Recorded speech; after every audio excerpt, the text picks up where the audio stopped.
at the same time as volunteers are working on the houses, we've also been able to do a lot of community things, community events. In the summer we had a lot of barbecues and some outdoor concerts, some coffee times where we just served coffee and brownies and tried to just make a chance for the neighbors to come together. And we held these outside in a parking lot, but neighbors were talking to each other, and then as volunteers we try and talk to as many people as possible.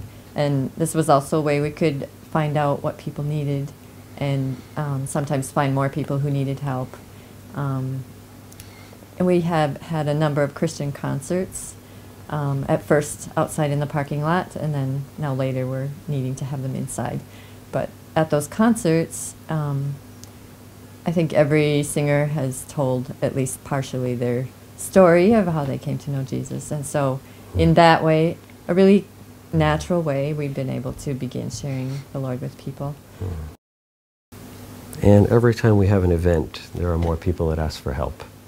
So the last event that we had Alfie Silas, who's a gospel singer from the States. This was her second time to come and actually help us out in our neighborhood.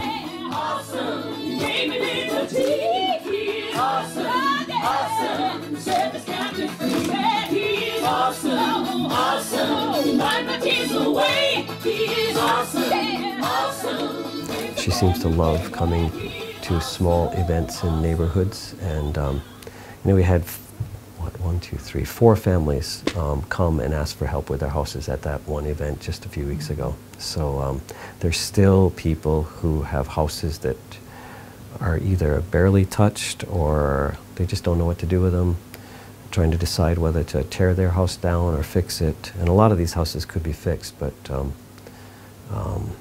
people just are not sure what to do. So while my husband's working on the construction areas, sometimes I have taken someone with me and we've just gone around the neighborhood with baked goods and tea or coffee and talk to whoever's out in the yard, offer them a brownie or a cookie and just sit and talk to them.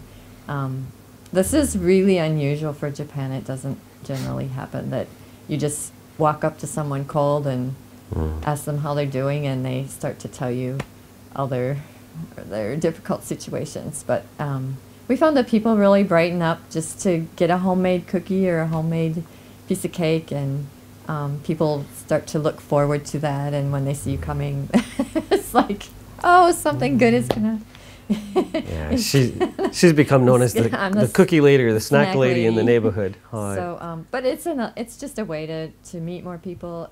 And while doing this, we have found a few people who need specific things that we've been able to take care of for them, or just to brighten someone's day for 5 minutes. You know, just to listen to them and show them that someone cares and wants to talk to them, give them a hug. It's like when people. I think people really want to tell their story still, and they still really want to talk about what happened, but you can't do that to your next door neighbor. They've heard too much, and and you're not going to do that. But when volunteers come, they have another chance to tell their story all over again, and it's really, I think, healing for them to be able to talk about and verbalize what's going on and what's going on right now, because it's not over by any means. You know, we're 9 months in, but people's lives are not normal. And they won't be normal for a long time. So, and also I think we've seen, for example, last Thursday we got to the job site, 2 Japanese volunteers and myself, Yoshi and Akio, and these guys come every Thursday, volunteer faithfully. And Takahashi-san, you know, just started to pour her heart out to us about her situation. And then, you know, Akio prayed for her. And just, she was so thankful. You know, she stood there in tears talking to us for about 15 minutes before we started working. But then he just said, "Can I pray for you?" And she, you know, we took her hands and prayed for her, you know.